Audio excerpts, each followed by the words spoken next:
아모스 3장 1절로부터 8절까지 말씀입니다. 제목은 하나님 이혼 청구하시다. 제목이 조금 의아할지 모르겠습니다만은 우리와 하나님, 특히 하나님과 이스라엘 관계는 혼인과 같은 관계로 비유될 수가 있습니다.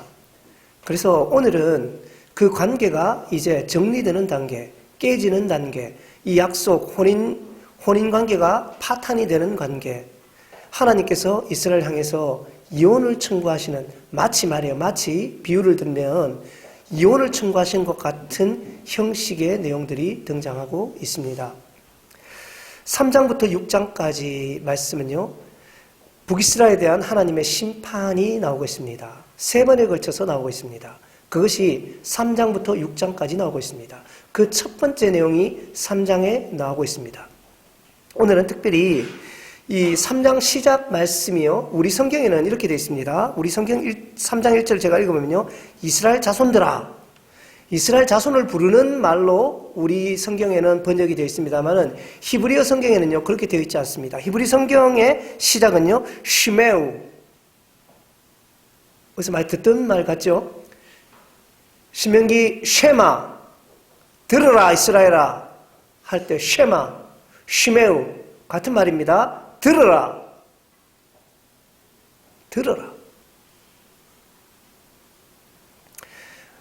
마치 이 나라에서 청와대에서 담화문, 대국민 담화문을 발표할 때 어떻게 합니까? 기자들이 꽉 모여있죠. 카메라 플래시가 터지고 방송국 카메라가 쫙 돌아가고 거기에 누가 나와 있습니까? 대변인이 다 나와서 대통령의 담화문을 발표를 합니다. 마치 그 장면과 같은 내용으로 생각하시면 되겠습니다. 지금 하나님의 말씀을 지금 누가 대변하고 있습니까? 아모스가 마치 그런 것처럼 지금 대변하면서 들으라 하는 강력한 어조로 이야기하고 있습니다. 전체 내용은요, 이제 너와의 혼인관계를 파기하겠다 라고 하는 하나님의 이혼 청구입니다. 왜 이렇게까지밖에 할 수 없었을까? 왜 이렇게까지밖에 할 수 없었을까? 우리는 오늘 이 말씀을 통해서 혹시나 하나님이 우리에게 그런 말씀을 하시지는 않을까? 아니면 지금 내가 그 얘기를 듣고 있지는 않을까? 우리의 삶을 정말 진실되게 돌아볼 수 있는 시간 되기를 소망합니다. 첫 번째는요, 헌신적인 사랑이 일방적이 될 때 일어날 수 있는 일들입니다. 세상 이야기에 보면요, 그런 얘기 많잖아요. 네. 다이아몬드가 좋더냐, 이수일과 심순애, 이런, 또 영화 같은 데 보면요, 이 여자가 남자를 헌신적으로 뒷바라지 하는데, 남자가 사법고시에 패스하고는 아주 부자인 여자와 결혼을 하고, 그런 내용들이 영화화되기도 하고 드라마도 나오고, 요즘에 드라마들도 뭐 그런 포맷에서 크게 벗어나지는 않습니다. 고생할 때 열심히 뒷바라지를 했는데 성공해서 회사에 탁 가면 회사 딸하고 눈이 맞아가지고 결혼을 하고 나중에는 막 복수를 막 하고 뭐 이런 내용들, 낯설지 않은 내용들입니다. 그런 내용들은요. 이 헌신적인 사랑이 계속해서 일방적으로 되어갔을 때에, 그리고 그 헌신적 사랑이 배신을 당했을 때에 일어날 수 있는 일들은 우리가 깊이 생각 안 해도 이미 다 알고 있는 것들입니다. 오늘 본문 1절, 2절 말씀을 제가 읽어보겠습니다. 이스라엘 자손들아, 여호와께서 너희에 대하여 이르시는 이 말씀을 들으라. 시작이 뭐라 그랬습니까? 히브리어 성경에는요, 들으라로 시작을 한다고 그랬습니다. 들으라. 애굽 땅에서 인도하여 올리신 모든 족속에 대하여 이르시기를. 2절은 조금 이따 읽겠습니다. 1절 제가 읽었습니다. 들으라 라고 하는 말이요, 제가 처음 시작할 때 뭐라고 했습니까? 대국민 담화문처럼 대변인이 발표하는 것, 그런 의미의 강력한 어조가 있습니다. 그런데 또 한편으로 보면요, 오늘 본문, 오늘 제가 제목이 뭐라고 했습니까? 이혼 청구입니다. 이혼 청구. 이혼 청구적인 또 헌신적인 사랑이 일방적이 될 때라고 하는 소제목에 따라서 우리가 이걸 다시 또 한 번 더 해석하자면요, 들으라 라는 말의 의미는 또 하나의 뉘앙스를 갖습니다. 수십 번 얘기했거든요. 수천 번 얘기했거든요. 귀담아 듣지를 않는 거예요. 당신 그러면 안 됩니다. 이거 너무 하는 거 아닙니까? 이제 그만할 때 됐지 않습니까? 무시합니다. 그래서 뭐라고 합니까? 제발 내 말 좀 한 번만 들어주십시오. 그런 뉘앙스를 하나 더 가지고 있습니다. 여러분, 얼마나 하나님 말씀을 무시했으면, 얼마나 하나님 말씀을 무시했으면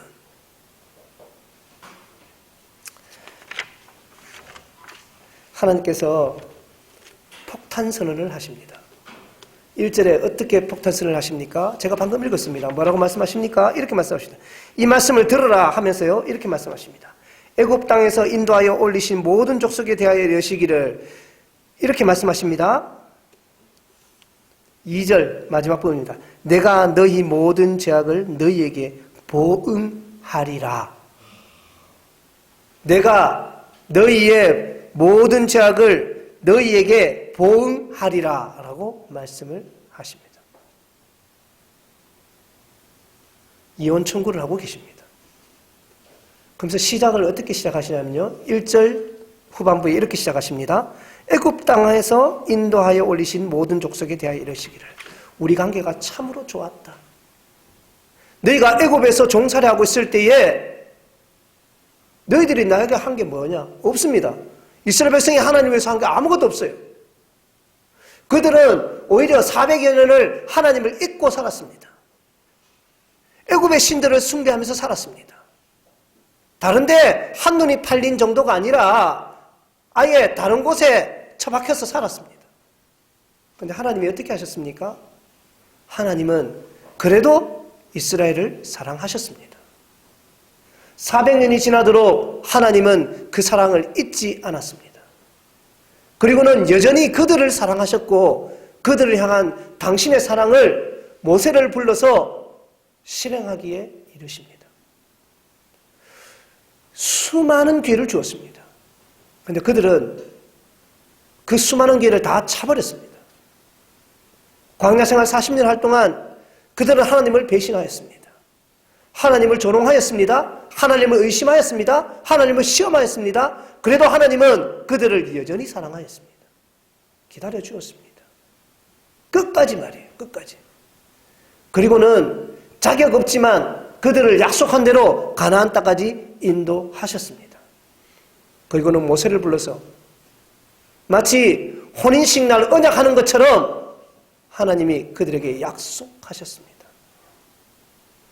나는 너희들을 선택하였고 나는 너희 민족을 거룩한 제사장 민족으로 만들 것이다. 그것이 하나님의 약속이셨습니다. 이스라엘 백성과 언약을 체결했습니다. 그리고 그 언약은 혼인 언약과 같이 엄정하고 엄숙하고 강력한 깰 수 없는 언약이 되었습니다. 자, 왜 하나님이 이 얘기를 하십니까? 나는 너희를 사랑하였다. 사랑하였는데 어떻게 사랑하였다고요? 헌신적으로 사랑하였다. 너희들이 나를 사랑하느냐 마느냐, 나에게 잘하느냐 마느냐, 그걸 떠나가지고 나는 너희를 사랑하였다. 내가 할 수 있는 모든 것을 다 너희들에게 주었다. 하나님이 그렇게 말씀을 하십니다. 자, 그런데요, 이 사랑에 문제가 생기기 시작을 합니다. 너무 많은 사랑을 받다 보니까, 너무 많은 것을 받기만 하다 보니까 이스라엘 백성은 그 사랑이 귀중한 줄 모르는 거예요. 그 사랑이 귀중한 줄을 모르는 거예요. 그들은 이방 신들에게로 갑니다. 다시 말하면 외도합니다. 바람을 피웠습니다. 헌신적이고 사랑스러운 그분을 놔두고 그들은 뭔가 새로운 것을 찾아서 그들의 눈에, 그들의 쾌락에, 그들의 편리에 맞는 그것을 찾아서 떠납니다. 결과는 어떻게 됐습니까? 그들에게 남은 건 비참함밖에 없었습니다.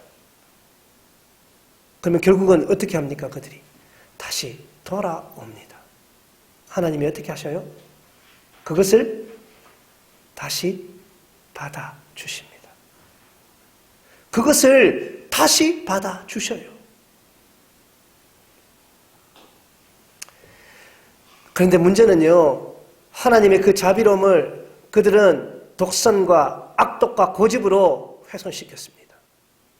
그것을 이용했습니다. 결국은 이 관계는 더 이상 지속될 수 없을 만큼 악화되어 갔습니다. 수도 없이 그들에게 얘기했습니다. 내 말 좀 들어라. 내 말 좀 들어라. 여보!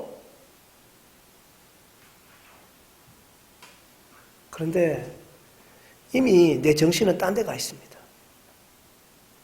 다른 데 눈이 팔려가지고 그 이야기가 귀에 들어오지를 않아요. 없어도 살 수 있을 것 같습니다. 오히려 헤어지고 싶습니다.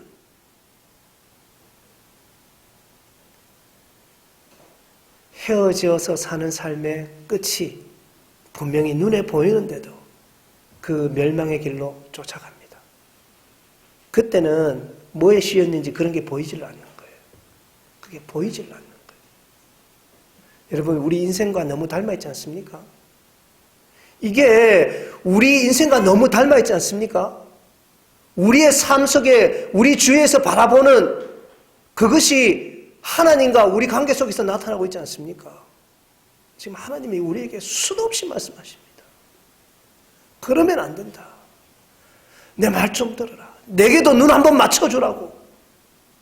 나와 대화 좀 하자고.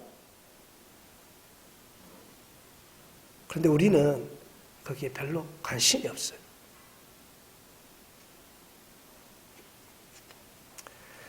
하나님이 말씀하십니다. 그러므로 내가 너희 모든 죄악을 너희에게 보응하리라. 고마움을 모르는 상대, 잘못을 반복하고도 오히려 큰 소리 치는 사람, 우리 모습이죠. 뻔뻔하게 도리어 큰 소리 치고, 내가 뭘 잘못했는데요? 누구나 그럴 수 있지 않느냐고. 누구나 실수할 수 있지 않느냐고. 오히려 큰 소리죠. 염치를 모르고 도리도 모르고. 하나님이 그들에게 급기야 이혼 청구하십니다. 도저히 안 되겠다. 도저히 안 되겠다. 여러분, 얼마나 참았으면 이런 말씀을 하시겠습니까? 두 번째요, 급한 불만 끄는 이스라엘. 어떤 사람이요, 급하게 카드로 돈을 빌렸습니다. 갚아야 되는데 돈이 없습니다. 제일 쉬운 방법이 뭡니까? 카드 돌려막기입니다. 요즘은 조금 어려워졌습니다만은, 여러분 2000년대 초반만 해도요, 우리 금융위기 터지기 전 그때만 해도요, 카드 돌려막기로 가정 파탄 난 사람이 한둘이 아니었습니다. 이 카드로 빚을 지면요, 이걸 안 넣으면 다 막히는 거예요. 전부 다 막혀버리는 거예요. 그냥 이게 어떻게 막아야 되니까 또 뭐합니까? 다른 카드로 막아요. 또 그 다음 또 다른 카드로 또 막습니다. 또 다른 카드로 막습니다. 돈은 점점 불어납니다. 나중에는 감당하지 못하는 지경에 이릅니다. 근데 사람이 얼마나 웃긴지 아세요? 내 죽을 일이 뻔히 보이는데도 그달, 내일 그거 돌려받기 하고 나서는 잠이 잘 와요. 휴, 급한 불 껐네. 다음 달 또 오는데. 더 크게 내게 오는데. 더 이상 나아질 기미도 안 보이는데. 급한 불을 껐다고, 휴, 이제 됐다. 여러분, 이게 카드 돌려막기 이야기가 아니에요, 지금 이 얘기가. 우리 인생을 이야기하고 있고요. 우리의 죄의 모습을 이야기하고 있고요. 우리의 삶의 태도를 지금 이야기하고 있습니다. 은혜 받으러 가요. 은혜 받으러 가요. 예배 시간에 나와요. 그리고는 은혜 받아요. 눈물 찔찔 짭니다. 하나님 잘못했습니다. 회개합니다. 후련해집니까? 여러분, 그거는요, 급한 불 끄는 것밖에 안 되는 거예요. 왜요? 또 똑같이 행동을 하고 또 똑같이 살아가는데 여러분 뭐가 달라졌습니까? 하나님과 나의 관계에 또 뭐가 달라졌습니까? 기도하러 기도는 올라갑니다. 주여! 부르짖습니다. 뭔가 뚫리는 것 같지요? 금식하지요? 뭔가 고생한 것 같습니까? 급한 불만 껐지요. 실제로 꺼진 것도 없어요. 내 마음만 어느 정도 자기만 안심시킬 뿐입니다. 집회 가서 웁니다. 찬양 집회 가면요. 얼마나 펑펑 우는지 몰라요. 미친 듯이 뜁니다.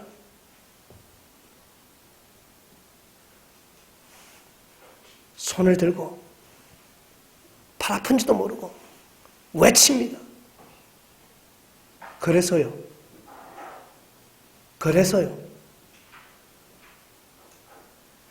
여러분, 우리 삶도 이런 거예요. 두 사람 간의 관계가 깨질 만큼 깨졌는데 급한 불만 앞으로 잘할게. 뭐를 그 말 누가 못합니까? 안 그렇게.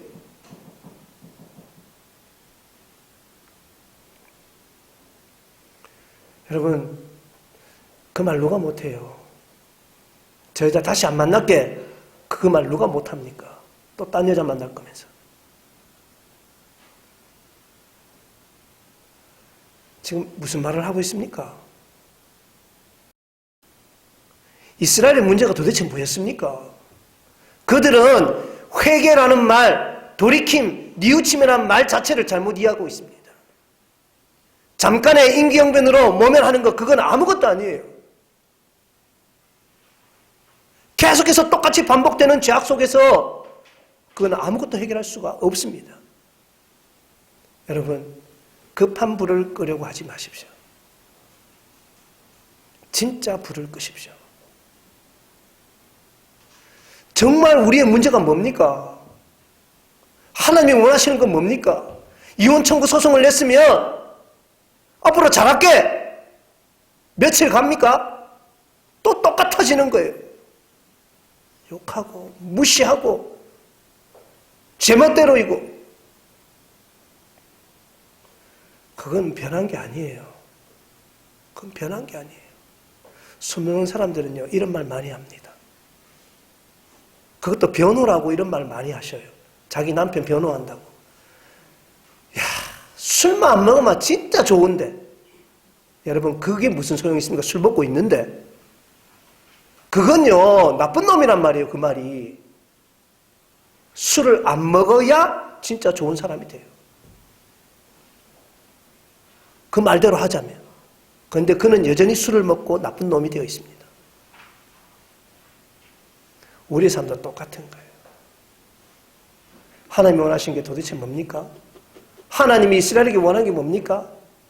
이럴 때마다 한 번씩 성회를 열어가지고 한 번씩 제사를 하면서 백성의 죄를 사하고 그걸로 끝나는 걸 하나님이 원하시는가요? 천만의 말입니다.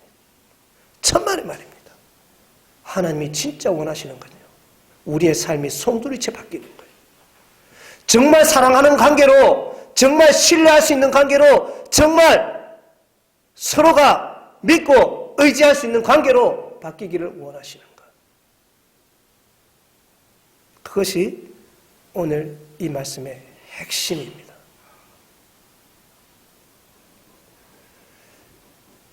여러분, 이게 성경만의 얘기는 아니지 않습니까? 저도 이 말씀을 준비하면서 우리 부부의 생각을 많이 해봤습니다. 우리 부부 관계도 이런 일들이 많이 벌어집니다. 앞으로 안 그럴게, 앞으로 잘할게, 서로 그렇게 얘기를 해요. 노력할게. 그런데 저부터 또 똑같아요. 또 똑같아요. 그 말은 뭡니까? 정말 내 마음 깊숙이부터 고쳐야 되겠다, 미안하다 이런 마음은 없는 것 같아요. 그냥 그 순간 위기를 모면하기 위해서, 달래기 위해서, 위로하기 위해서 건네는 말밖에 안 되는 것 같습니다. 여러분, 어디서나 특히나 이스라엘과 하나님 관계를 통해서 우리가 바라본 건 뭡니까? 우리와 하나님 관계에 있어서는 뭐가 우선이 되어야 됩니까? 진짜 돌이킴, 진짜 회개가 필요합니다. 급한 불 말고요, 정말 내 삶을 송두리째 바뀔 수 있는 돌이킴, 그것이 있어야만 이 심판은 미루어질 수가 있는 것입니다. 세 번째로요, 말씀으로 이미 보이셨다. 3장부터 8장까지는요, 9가지의 질문이 나옵니다. 9가지의 질문이 나와요. 3절부터 8절까지 3절에 하나 나오고요, 나머지 절에는 2개씩 나옵니다. 그리고 7절은 하나의 선포가 나옵니다. 그렇게 해서 총 9가지의 질문이 나와요. 9가지 질문. 이 9가지 질문이 뭔 내용이냐면요, 이제 이 질문을 통해서 뭘 확실하게 하냐면은 내가 이혼 소송 낼 수밖에 없는 이유를 얘기하고 있습니다. 이걸 이제 돌이키지 않을 수밖에 없는 이유를, 이제 돌이킬 수 없다고요. 이미 소송을 냈다고요. 왜 그럴 수밖에 없는지를 이야기하고 있어요. 3절에 이렇게 되겠습니다. 두 사람이 뜻이 같지 않는데 어찌 동행하겠으며, 이 두 사람은 누구를 비유를 하고 있냐면요, 하나님과 아모스입니다. 하나님과 아모스의 마음이 통했습니다. 그리고는요, 하나님의 그 말씀을 아모스가 받아서 지금 전하고 있는 거예요. 4절에요, 사자가 움킨 것이 없는데 어찌 수풀에서 부르짖겠으며, 젊은 사자가 잡은 것이 없는데 어찌 굴에서 소리를 내겠느냐. 이혼 사유가 분명하다고요. 그러니까 하나님이 이 소리를 하신다고요. 무슨 의미인지 아시겠죠? 이혼 사유가, 사자가 소리를 지를 때 언제 소리 지릅니까?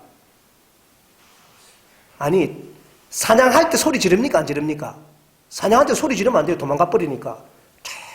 그런데 사냥 끝나고 난 다음에 어떻게 합니까? 소리를 질러요. 내가 여기 있다! 아무도 오지 마라! 하나님이 지금 이렇게 말씀하시는 이유, 이혼 청구의 사유가 분명히 있기 때문에 이 말씀을 하시는 거예요. 덫을 땅에 놓지 않았는데 새가 어찌 거기 치겠으며, 잡힌 것이 없는데 덫이 어찌 땅에서 튀겠느냐. 그렇지 않습니까? 덫을 안 놨는데 덫에 동물이, 새가 걸릴 이유가 없지 않습니까? 그죠? 새가 거기 안 잡혔는데 자기 혼자 튀어오를 리가 없지 않습니까? 이 말은 뭡니까? 하나님의 심판은 절대로 피할 길이 없다는 것을 이야기하고 있습니다. 6절에요. 성읍에서 나팔이 울리는데 백성이 어찌 두려워하지 아니하겠으며, 여호와의 행하심이 없는데 재앙이 어찌 성읍에 임하겠느냐. 이 말은 무슨 뜻입니까? 여러분, 전쟁 날 때 나팔 불잖아요. 백성들이 무서워하겠죠. 우왕좌왕하겠죠. 불나서 사이렌 울리면요, 어떻겠습니까? 우리 집에도 한 번씩 오작동 할 때가 있어요. 굉장히 당황스러워요. 사이렌이 울리고 하면. 하나님의 이 말씀이요, 바로 앞에 있는 심판에 대한 말씀인데 어찌 너희가 두려워하지 않을 수가 있느냐고. 근데 그들은요, 두려워하지 않습니다. 두려워하지 않습니다. 왜냐하면 예전과 똑같이 생각한 거예요. 또 용서해 주겠지. 전에도 용서받았는데. 여러분, 항상 그렇지는 않습니다. 8절에요. 사자가 부르짖은즉 누가 두려워하지 아니하겠느냐. 주 여호와께서 말씀하시니 누가 예언하지 아니하겠느냐. 이 말씀은요, 3절 4절 말씀과 동일한 말씀을 다시 한번 반복하고 있습니다. 자, 그러면서요, 뭐라고 하느냐. 7절 말씀 제가 읽어보겠습니다. 7절요. 주 여호와께서 자기의 비밀을 그 종 선지자들에게 보이지 아니하시고는 결코 행하심이 없으시리라. 아멘. 자, 이 심판을 하는데 하나님이 갑자기 심판하지 않는 거예요. 이혼 청구 소송을 냈는데 어느 날 갑자기 뜬금없이 낸 게 아니에요. 쌓이고 몇 번이나 신호를 줬는데 그 신호를 못 받아들인 거예요. 무시해버린 거예요. 하나님이 선지자를 통해서 계속해서 심판을 말씀하셨는데 그 말씀에도 불구하고 이스라엘은 자기 길로 가버린 거예요. 우리의 모습입니다. 하나님은 선지자를 통해서는 선지자를 통하지 않고는 이런 일을 행하시지 않거든요. 오늘날은요, 선지자가 없지 않습니까? 오늘날은요, 뭘 가지고 이게 하나님 말씀을 통하지 않고는 말씀을 통해서 우리에게 계속해서 경고를 하십니다. 수도 없이 경고를 하십니다. 그런데 우리는 그 경고를 너무 많이 들어가지고 이제는 그냥 아무렇지도 않아요. 내성이 생겨버려가지고. 하나님의 심판 뭐 어쩌라고. 여러분, 예수 믿는 사람이 그러고 있으니까 우리가 북이스라엘과 다른 게 도대체 뭐가 있습니까? 똑같지 않냐? 똑같지 않냐? 마치 혼인 비유를 들어서 오늘 이 말씀을 설명을 드렸습니다. 수도 없이 반복되는 우리의 과오들, 그것을 고치지 않고 그 과오가 계속 반복되어갈 때 부부관계는 깨어지게 되어 있습니다. 마찬가지로 하나님과 우리 관계도 마찬가지입니다. 말씀을 통해서 하나님이 우리에게 수많은 얘기를 하셨습니다. 경고를 하셨습니다. 사랑 고백을 하셨습니다. 사랑 고백할 때 우리는 뭐라고 말합니까? 하나님이 우리를 향해서 말씀하십니다. 사랑한다고. 우리는 뭐라고 합니까? 그러든지 말든지. 알았어요. 이같이 황당한 일이 세상에 어디 있겠습니까? 그래도 나 너를 사랑해. 알았어요. 나는 다른 사람 사랑해요. 이같이 참담한 일이 어디 있겠습니까? 하나님이 오늘도 우리에게 고백하십니다. 나는 너를 사랑하였고 지금도 사랑한다. 너는 나의 신부다. 라고 고백을 하십니다. 우리가 그 고백에 화답을 할 수 있었으면 좋겠습니다. 우리가 오늘 예배를 마치면서 주님께 고백합니다. 주님, 저도 주님 사랑합니다. 저도 주님 잊지 못합니다.